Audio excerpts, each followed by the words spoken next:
I first started studying antiquity here at the Ashmolean Museum in Oxford 25 years ago.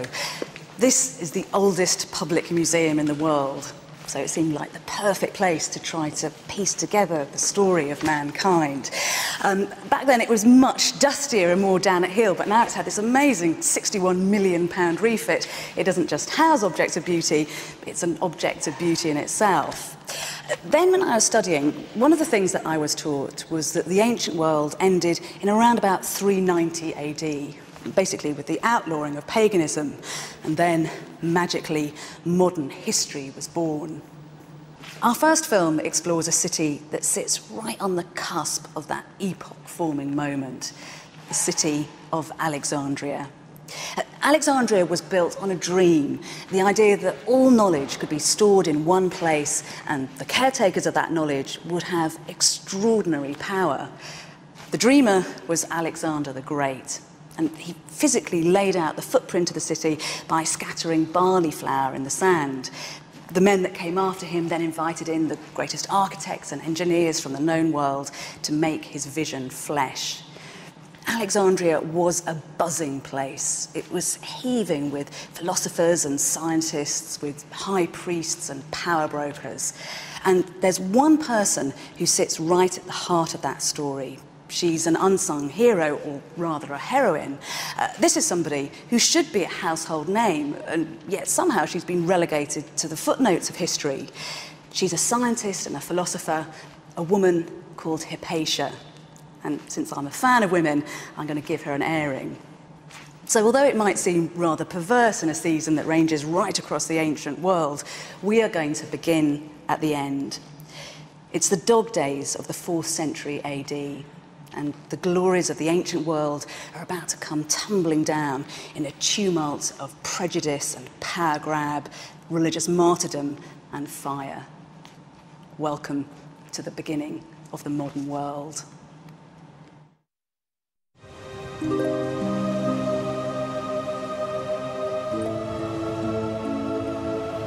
Just imagine a city that housed all the knowledge of the world, all the mathematical and scientific treatises, all the works of literature and the flights of philosophical fancy.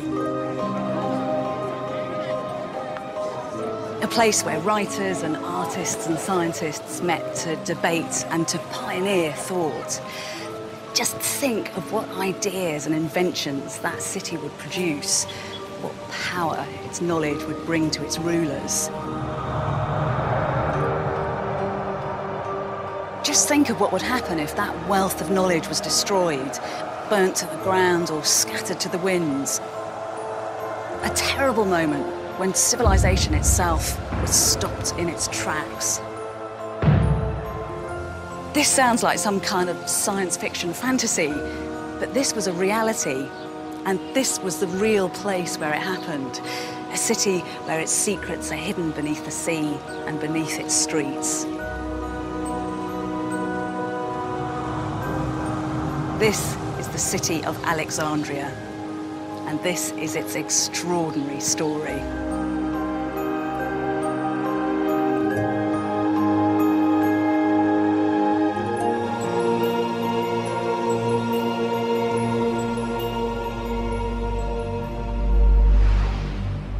Although we might think that Athens and Rome were the greatest cities in antiquity, for my money, that claim could well go to Alexandria.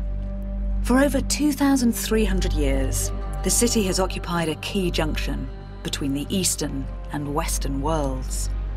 Lying in Egypt at the top of the Nile Delta on the coast of the Mediterranean, today it's a sprawling place and every inch is jam-packed with activity. But curiously, the ancient city is conspicuous by its absence.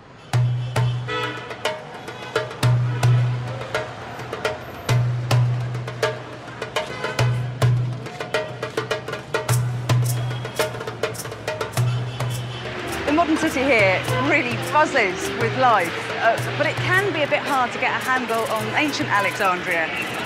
You could spend weeks here without realising that this was once home to what was really a roll call of the great and the good of antiquity.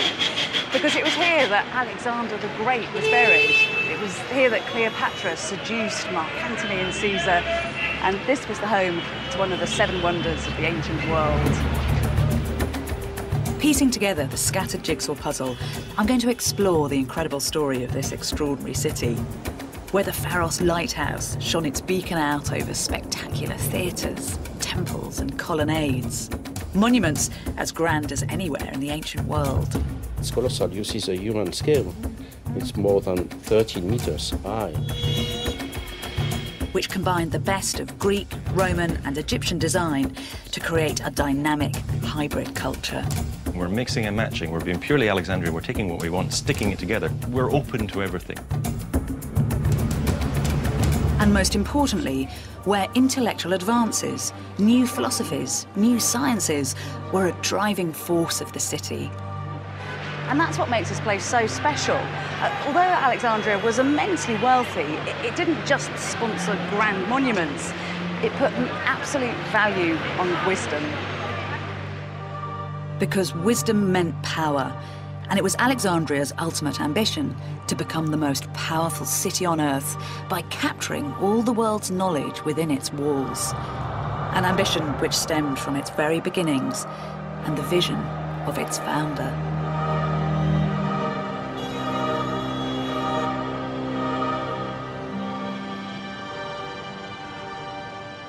By ancient Egyptian standards, Alexandria was a relative new build. It was founded only 2,300 years ago, halfway in time between the pyramids and us. The 4th century BC was a kind of in-between time of history. Golden Age Athens had dimmed and Rome was still a provincial backwater. But a very unlikely corner of northern Greece was about to have a huge impact. From there was going to come a man who would be a real player on the world stage. In fact, he was somebody who was going to change the world order. That man was Alexander the Great. Great because Alexander's achievements were truly outstanding. From provincial Macedonian beginnings, he united the Greeks as a nation, defeated the Persians, and set about creating the largest empire the world had ever seen. From northern Greece, his territories stretched out across the Mediterranean, deep into the Middle East and towards North Africa. Alexander was prodigiously ambitious, and by the age of 24, he was already cutting a swathe through the territories of the known world. But he could not rest easy until he'd laid his hands on the really big prize: Egypt. Because this was one of the most admired and envied countries in the whole of antiquity. The Nile River, which watered the land, gave it vast agricultural wealth, creating the manpower and resources to cover the land in glorious artworks and engineering triumphs. Even the Greeks, who thought they were culturally superior to everyone else and described anyone who wasn't Greek as barbaroi, barbarians, respected Egyptian achievements.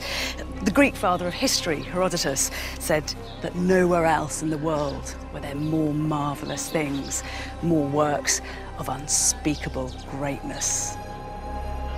Such a rich prize was irresistible to Alexander. In 332 BC, he invaded Egypt and overcame the Persians, who dominated the Egyptian people for the past 2 centuries. But to seal his victory, he now had to win over the hearts and minds of the Egyptian people, whose unique religion and culture had been rooted in the land for over 3,000 years.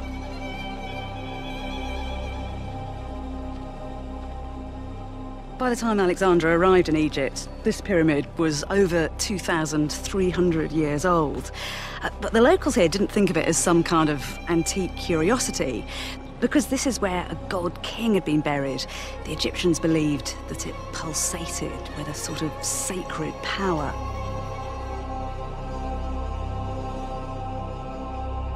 Confronted with a culture so alien to his own, Alexander didn't underestimate the challenge that faced him. He realised he'd have to come up with an ingenious approach to get the Egyptians on side and accept his new Greek rule. And typically, when it comes to making sense of the story of Alexandria, the clues to how he did this are buried deep beneath the desert sands. So, had we been walking down here in Alexander's day, what would we have seen? You would have seen something quite different. It would have been far grander. You would have had these limestone, beautifully cut blocks, and you would have inscription, and there would have been a big processional way lined with sphinxes. So it would have been quite glamorous, not quite what it is now. I mean, was it typical to have things underground like this? For the ancient Egyptians, yes. I mean, the underground stuff is a good place for rebirth and resurrection and anything secret, so they used it a great deal. Oh, it's certainly pretty atmospheric. Yes.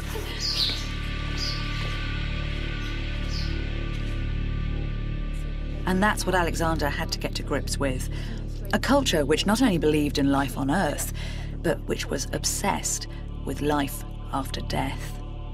Wow.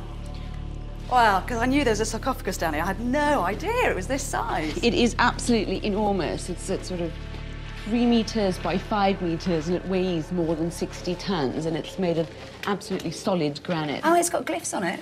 Yep, here, see? You can just make out. This is, in fact, the name of who it belongs to. It's Hapi in glyphs, and it actually returned into Apis by the Greeks. And so it's Hapi, which is the great bull god, the Apis bull, and this is his sarcophagus. So it's a bull buried in here? Yeah, it's a bull. I just presumed, because it's so kind of glorious, it would be a human. No, it actually is a bull burial because this was a sacred incarnation of one of the Egyptian gods, and so he was buried here after his death.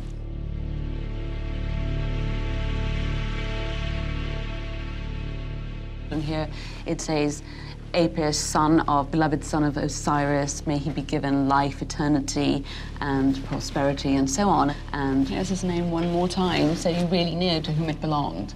I mean, the Egyptians do that in their religion, don't they? They mix up animals and men very happily. Very much so. For the Egyptians, each god had a totemic animal, so they were always closely allied, which is very different from the Greeks. And so how did Alexander deal with that very alien landscape when he arrived here?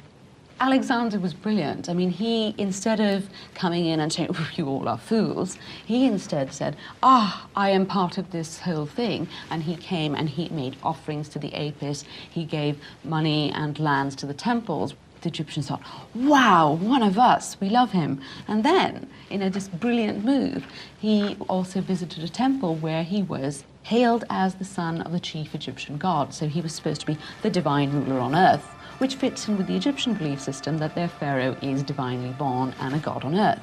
And so there was Alexander as a pharaoh, really, and the Egyptians loved him.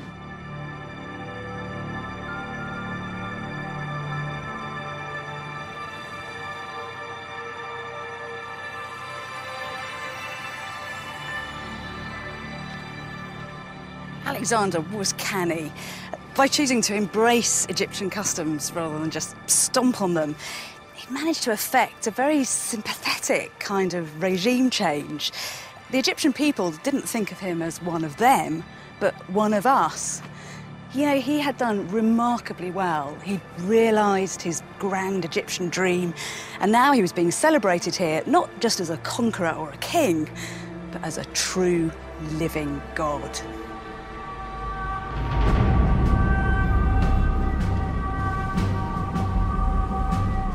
But even that wasn't enough for Alexander. He didn't just want to be another in a long line of pharaohs. He really wanted to dominate the country, and that meant creating a new city that would bear his name for all time. But first, he had to find a suitable location.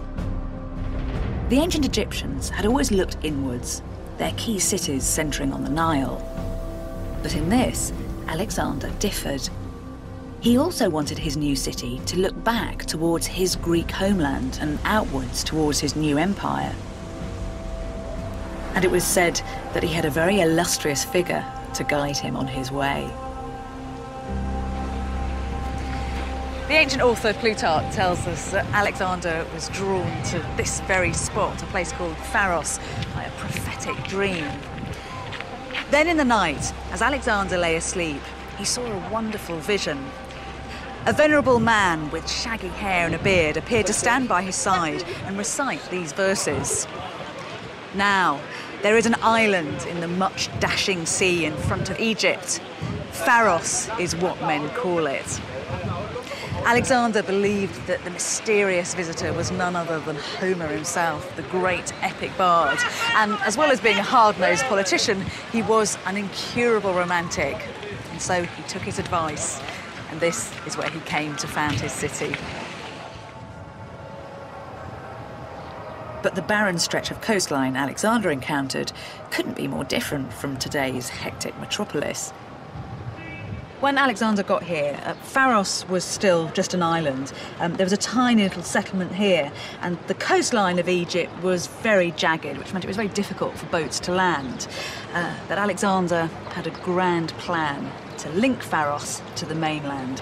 And so he built a causeway running all the way across, almost a mile long. And he extended this bit here to create a man-made harbour. This would become the busiest port in the world. The gateway to one of the richest and most multicultural cities on Earth. And that was only part of the dream. Alexander and his successors, the Ptolemies, ravened for knowledge. Knowledge that would give them the power to trade, to build, to conquer. Their ambition for Alexandria to become the intellectual engine room of the ancient world.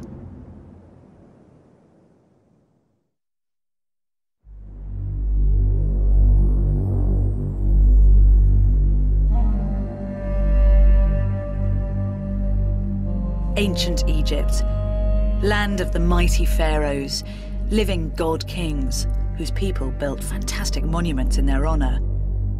A civilization which had been a key player in the region for over 4,000 years.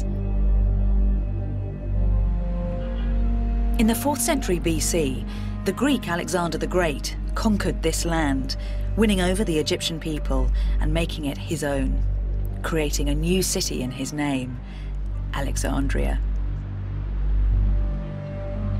Starting from scratch, Alexander envisaged a unique model city, strictly laid out on an innovative grid system, where Greek and Egyptian culture came together to create one of the richest places on Earth.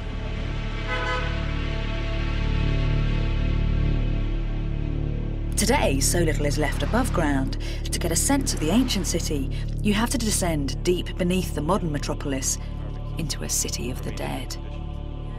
Well, I mean, they're fantastic, aren't they? Well, it's you know, typically Alexandrian. We've got this mishmash of different styles. Yeah. Got, you know, the Medusa purely Greek, the demon Greek, but then Egyptian elements. The frieze up there of cobra heads and little solar discs on top, all of the Egyptian tradition. And this was just the tomb for one family? Well, one family we presume, we're not sure. There's 3 sarcophagi in there. No bodies were ever found. The tomb robbers got here long before the archaeologists did. They might not have left any bodies, but they've got some pretty lifelike guardians to the tomb. Well, archaeologists over the years have presumed the statues on either side of the entrance represent the owners of the tomb. But what's interesting about them is, if you look at the head of this male character over here, the face is detailed, the hairstyle is pure Roman, Greco-Roman tradition, and yet the body, you know, stiff, one leg forward, arms for the side, typical of Egyptian statue. It's quite ugly in a way, the way the two have been stuck together, though. Oh, it's not particularly well done, no, but that's part of the charm of this place, is we're mixing and matching, we're being purely Alexandrian, we're taking what we want, sticking it together. We're not melding, creating a new art form. We're open to everything. We're very receptive. And there's a great example just inside the doorways here. To the left, you get another really good example of it as well. Oh, yes.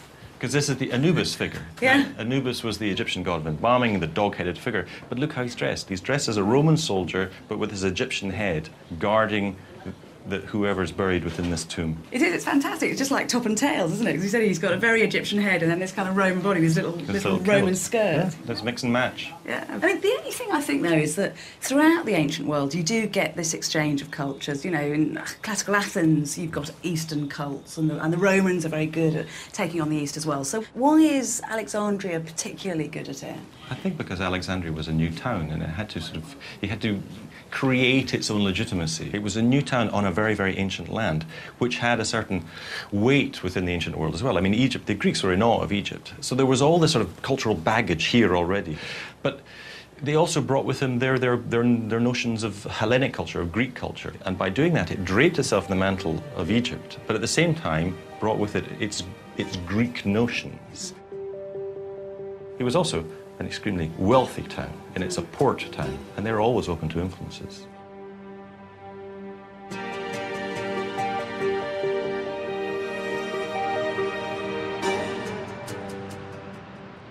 What you have to remember is that this was no ordinary city.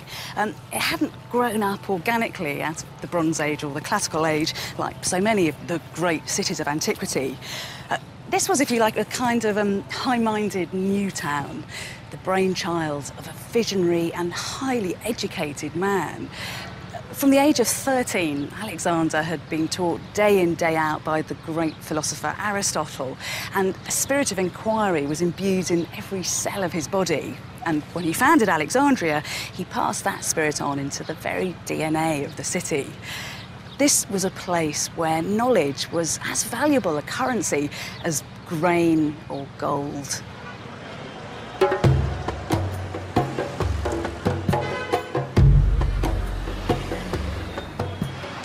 And in a precious archaeological oasis in the heart of the city, Com El Dika, archaeologists have begun to find the evidence to prove it. A Polish team have been working on a discovery which reveals exactly where Alexandria's ideas were played out. Here we are in one of the lecture halls. Probably it was one lecture from the complex of the university. It's really interesting. So you've got the lecture rooms right on the main street. Yes, it was the center of the social life in the late antique Alexandria. Now, we are here 3 rows of benches in the classrooms, and the benches devoted for the students. And here we have the main chair, topmost seat, probably for the teacher. You can just imagine how intimate this lecture hall would have been, seating just 30 students, studying law, rhetoric and science. And here we have a singular block of stone, and probably this kind of platform or kind of podium for the students' declamation. So, okay, so the students have to do a kind of to the opposite side to the teacher. So I'm going to be the teacher. So if I'm sitting here, so I'm the teacher, very comfortably, on your steps, and then the student would be there giving their paper or presentation. Exactly. Did it get hot here? You know, the lecture halls were covered probably by the flat roof. We don't have any indication, but probably the auditorium could be high as up to 5.5 meters as the level of the columns. And how many teaching rooms like this are there? So far we found 20 lecture halls. Probably it was much bigger. These teaching rooms were a hothouse of knowledge in the very heart of Alexandria.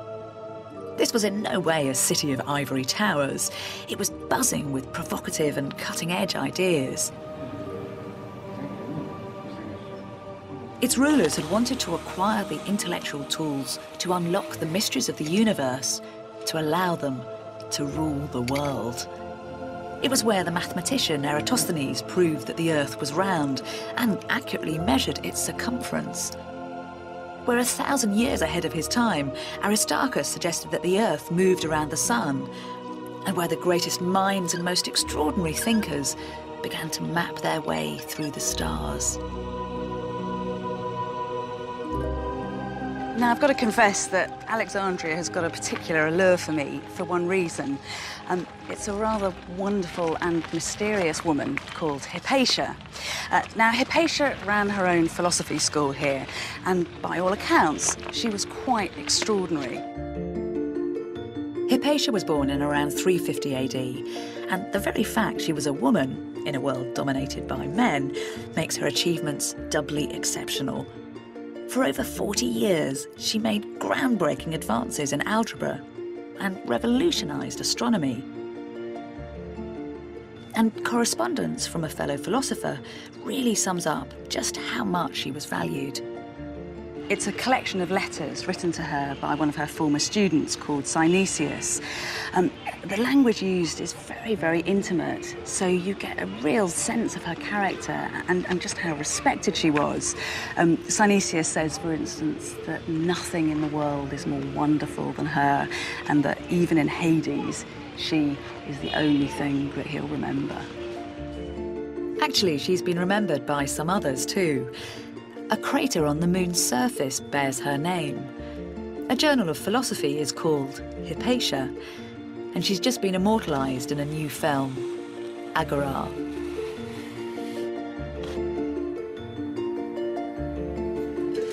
Imagine Hypatia working late into the night, the famous Alexandrian street lamps burning outside, her staring up into the night sky for inspiration. She was a philosopher in the true sense of the word, in that she was a philosophos, a lover of wisdom.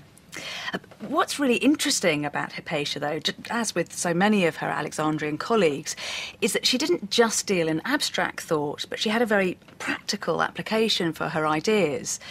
For instance, she used her mathematics and her geometry to redesign this amazing gizmo. It was really a kind of multifunctional instrument, the sort of iPod of her day, if you like. Only in her day, it had a much more romantic name, because this was called an astrolabe. And literally, that means a catcher of the stars.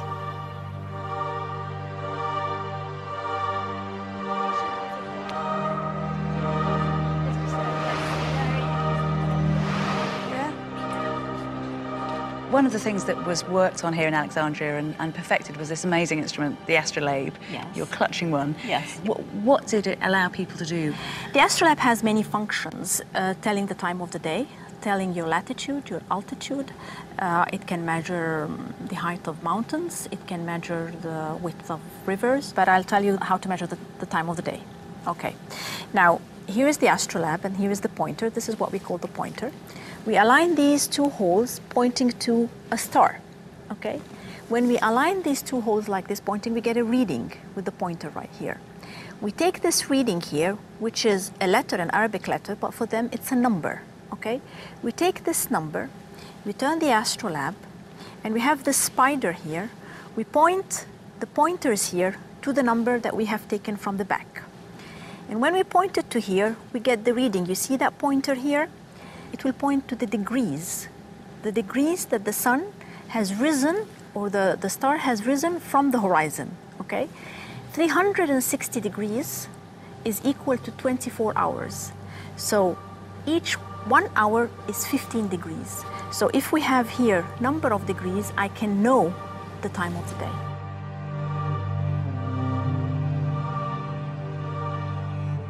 It's a very powerful instrument because it allows you to do all kinds of things. I mean, if you know the night sky, if you know your latitude, if you know the height of a mountain, you can explore, you can trade. It has actually changed the way they functioned.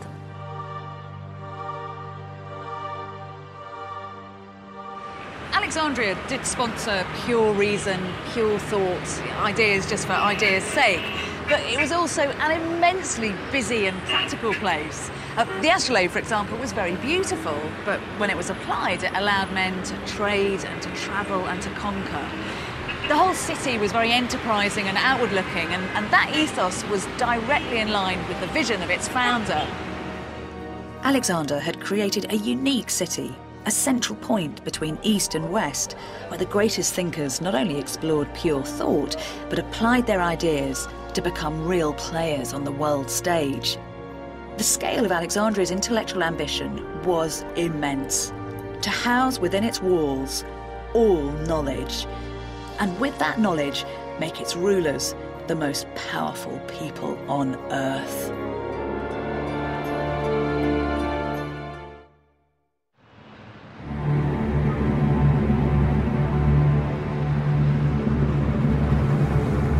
Although ancient Alexandria is virtually invisible, the ghost of its presence is there in the layout of the modern city.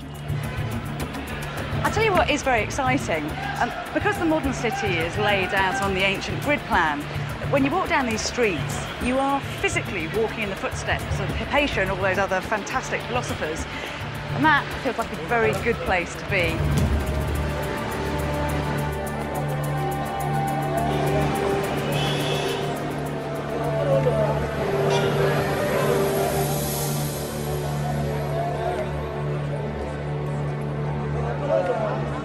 As a cultural melting pot with intellectual ambition, ancient Alexandria became a unique environment for scholarship.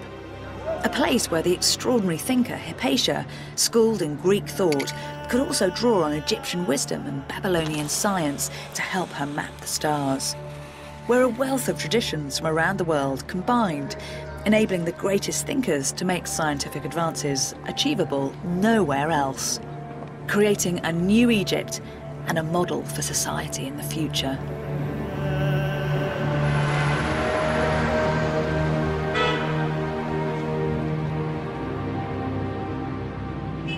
One of the great characters of medical history came to Alexandria. He was a man called Galen, and even though he travelled right across the eastern Mediterranean, it was the cosmopolitan conditions of this city that allowed him to make quite extraordinary advances. In fact, it was here he made scientific breakthroughs that wouldn't be bettered for another 1,500 years.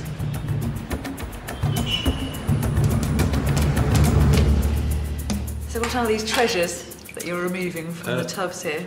There are a variety of things. There's a brain of a horse, and this one with a spinal cord attached is that's a dog. Oh, it's lovely. So I hope you realise I'm a very strict vegetarian. This is way beyond my life experience. That's all right. I'm not expecting you to eat them. It's all right. Good. Just explain to me, because you're a veterinary anatomist, so why have you got a particular interest in Galen? It's really because of the brain, because I think Galen was the central mover in the history of studying the brain. He was the first person who realised what it was and what it did. And why was Alexandria such a key city for him? In the European part of the Mediterranean world, there were taboos and then eventually laws against chopping up dead people, dissecting dead people, which made life very difficult for him. So he had to use animals like these, where really what he wanted to know is he wanted to know about what was going on in humans. And this was much easier in Egypt because the Egyptians had much more of a tradition, and partly because of mummification, they had much more of a tradition of dealing with parts of dead human people and perhaps not worrying about it so much. But the brain wasn't of any particular importance to the Egyptians, because there are stories of them when they're doing the mummification, of them pulling the brain out through the nose, for instance. Yes, we don't know whether it's Herodotus who said that. We don't know whether that's actually true. You need an enormous nose to get a brain out through. But it's certainly true. The thing that the Egyptians and the Greeks had in common, neither of them thought the brain was very important until Galen came along. Aristotle said it was probably just the radiator for the heart. The heart creates all this heat, and the brain is just a way of radiating it away out of the body. And so why was Galen different? How did he come to realise that there was something else going on? Because he looked at the brain. You look at the human brain, but you look at animal brains, and he said, well, if you look at them, they're incredibly complicated. He said, for example, here's the cerebrum up the front with all its folds, and here's the cerebellum at the back with all its even finer folds. And you look on the inside and you see there's the brain stem down there. It's even more complicated. So it's got all these different bits, so it doesn't look like something that's just there to radiate heat away. He said it must be doing something more complicated than that. The other thing he noticed about it was, first of all, if you look at the brain, it has the senses attached to it.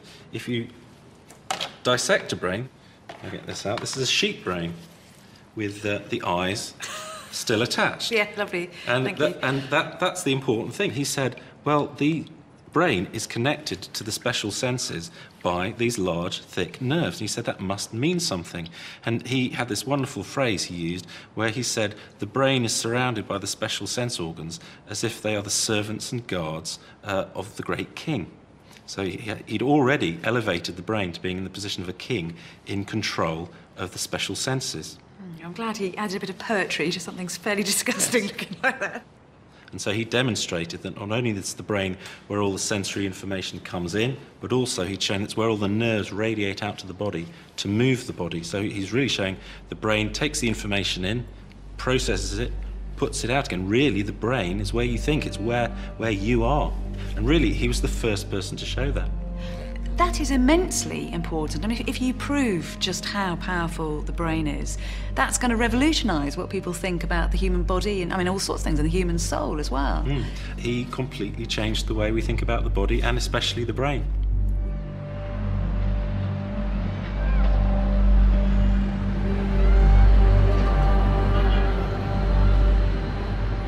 Alexandria created a buzzing environment where men like Galen and women like Hypatia could meet like minds and begin to reveal the workings of the universe.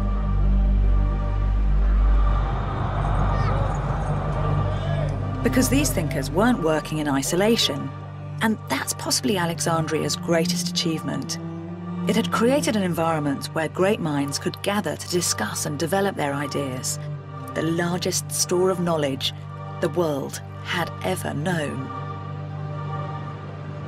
Like so much of ancient Alexandria, its libraries have long since disappeared, but modern Alexandrians have begun to acknowledge their amazing heritage with a new state-of-the-art library capturing its predecessor's spirit.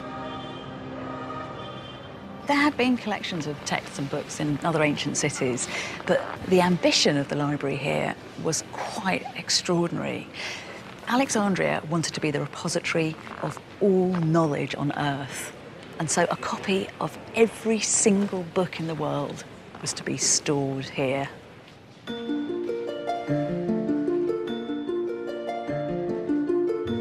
Every work of literature, tragedy, comedy and poetry, every history, every scientific treatise from maths to medicine, physics to astronomy, and not just Greek texts, but works from around the world in Hebrew, Latin, Babylonian and later Arabic. Even today, putting together such a collection would be quite a feat, but this was the age before mass publishing. Each work existed as a handwritten papyrus, and that scroll might be the only copy of that papyrus in the whole world. Today, the majority of the few fragments that remain now survive not in Alexandria, but another bastion of learning, Oxford University.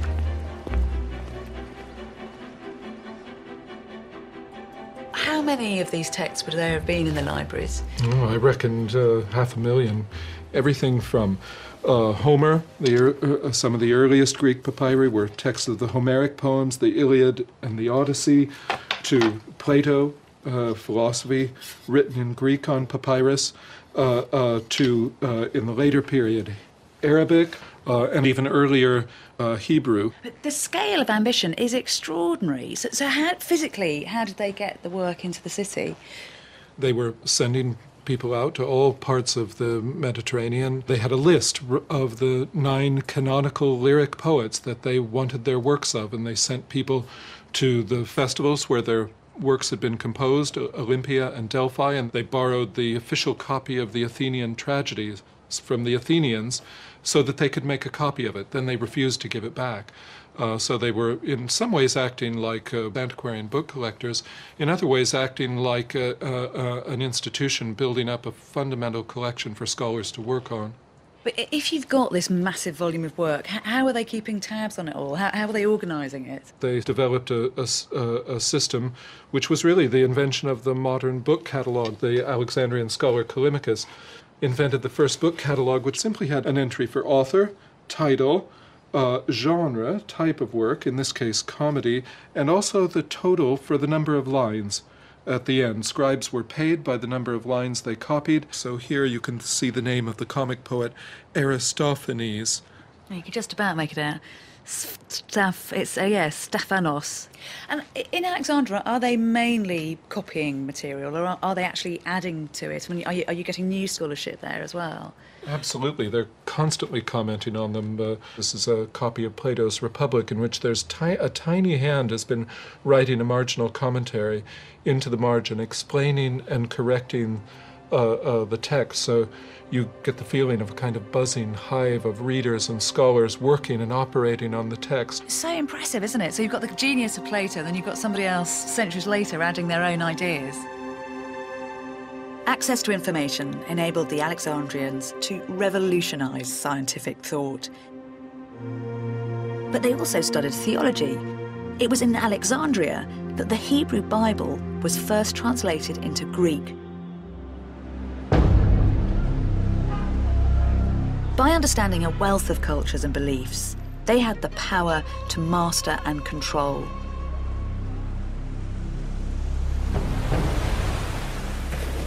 They were so intent on obtaining all the knowledge in the world that laws were passed so that no book could leave the city, and even ships entering its harbour were searched to see if new texts could be found to be added to its famous library. The modern Library of Alexandria has got over 500,000 books, which is actually almost exactly the same number as they had in the ancient library. But what it's also got here is this mega computer, which every few days saves all the information on the World Wide Web. In the 21st century, we're just so used to that ease of access to information where everything is stored electronically. But in the ancient library, they often held the single existing copy of a book. So just imagine if that was lost, you'd lose those ideas forever. And tragically, that's exactly what happened in Alexandria. Knowledge had made the city an intellectual powerhouse of antiquity. It had made thinkers like Hypatia powerful forces within the city. It was an environment where new thoughts could flourish and evolve, where anyone from anywhere could voice their ideas. So perhaps it was inevitable that at some point, some ideas would come into conflict. And for the ancient world, Alexandria, its libraries, and for Hypatia herself, the result would be catastrophic.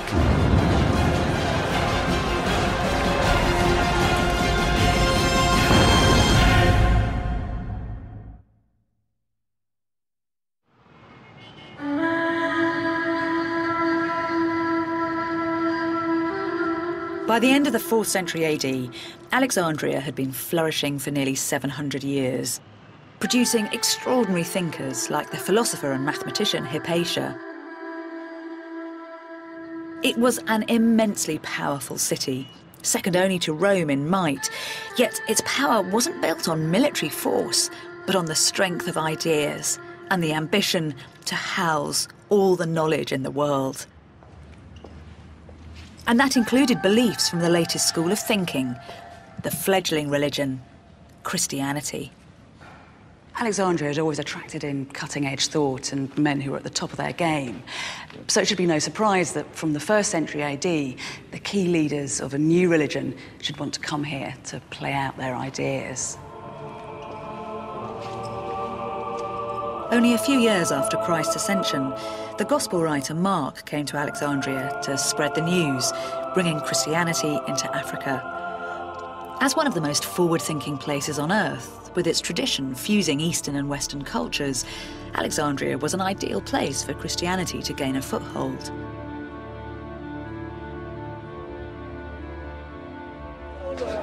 But reconciling a multi-faith environment with a religion whose followers believed exclusively in one God proved a testing challenge for the city. St. Mark himself died at the hands of pagans for preaching his faith. It was a foretaste of the violence to come. Yet, for centuries, Christians and pagans did manage to live alongside one another, happily, productively. The very early Christians spent a great deal of time and energy trying to square pagan and Christian thought. For instance, one of the most prolific early church fathers who lived in Alexandria said that the works of Plato and Aristotle and the Stoics were science tinged with piety as long as they were righteous. Now, in a world like that, where Christianity is just another stream of thought, then Hypatia has a very secure place. But the problem came when the Christians wanted not just spiritual, but temporal power. And then all that tolerance and piety becomes muddied with power politicking. And unfortunately for Hypatia, she'd come into conflict with one of the greatest political operators of the day. Hypatia herself wasn't anti-Christianity. Many of her students were in fact Christian. But the problem came when a new bishop, Cyril, was ordained in the city. Cyril not only wanted spiritual authority, but power on earth, and he didn't want to share it with pagans. His arrival would change the face of Alexandria forever. You walk into somewhere like the Caesareum, and you see what originally we built as an Egyptian and Greek temple, with all the heads removed from the statues. And the cult statue has gone, and in its place you have a huge cross looking down. And you see how people like Cyril could change a world. He is a man seeking power, And he wishes to gain control not just of the religious state, he wants to really run a theocracy, be in charge of everything. Hypatia is a wealthy, educated pagan. To him, that means witch. He puts around rumours about all of the objects she makes for astronomy, her instruments. Clearly, they're used for divination. Therefore, finding out what will happen in the future. It is black magic, and as such, she has to die. And in one contemporary account, we learn that it was Hypatia's work with the astrolabe in particular that sparked hatred against her.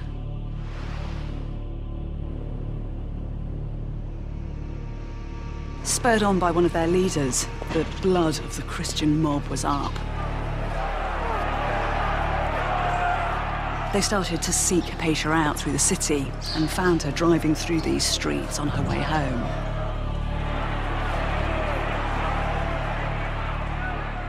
They dragged her out of her carriage and ripped off her clothes. For a highborn woman like her, this would have been a terrible public disgrace. But then things got even uglier. They pulled her into the Caesareum, which had been a temple and then recently converted to a church. And there, picking up anything they could find, we're told they were ostraka, which were probably broken pots or broken roof tiles. They started to flay her alive. Once she was dead, they pulled her body limb from limb, and then they took her dismembered body parts to the edge of the city, where they burnt them on a pyre. In effect, this was a witch's death.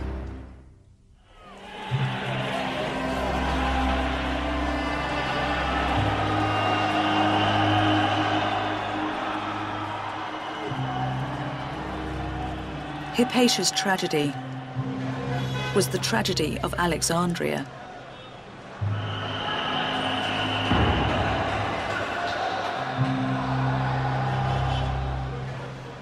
The destruction of its spectacular monuments, the desecration of its extraordinary libraries, and with that, the heartbreaking demise of the wealth of knowledge which had made it great for over 700 years. There are a few lines, desperately sad, written by a pagan who was wandering through the streets of Alexandria, watching the world he knew crumble around him.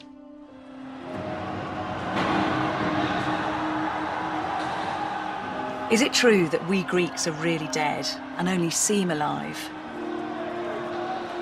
And in our fallen state, we imagine that a dream is life.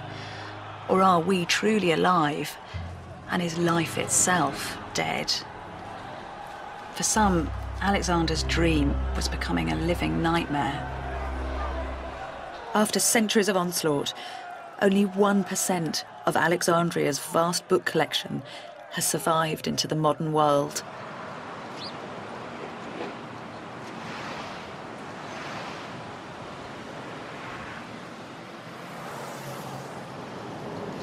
Rather bizarrely, one of the survivors of Alexandria's destruction has ended up here.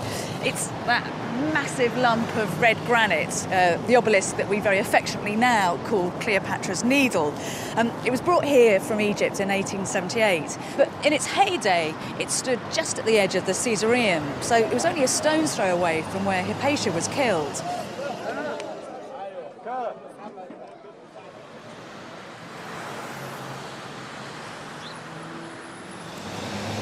I think that in many ways, Hypatia was an incarnation of Alexander's dream. She was living proof that knowledge is power. She was immensely knowledgeable, and therefore the extraordinary city that she lived in allowed her a huge amount of influence. But the key word here is extraordinary, because Alexandria was a city less ordinary. Its ambition, that dream to acquire and to caretake all the knowledge of the world, was just too perfect to last. We should bear that in mind because it is, of course, a very modern dream. I mean, after all, that is what the World Wide Web does.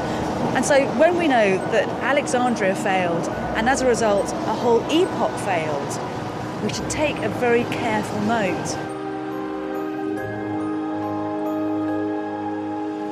For that reason, we mustn't bury the memory of Alexandria, but celebrate it.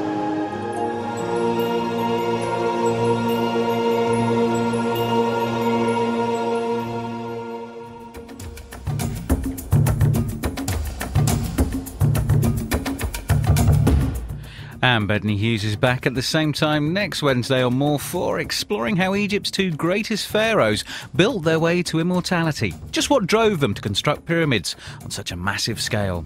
Well, next tonight, Tony Robinson's at Stonehenge, where what we thought we knew is about to change again in a Time Team special.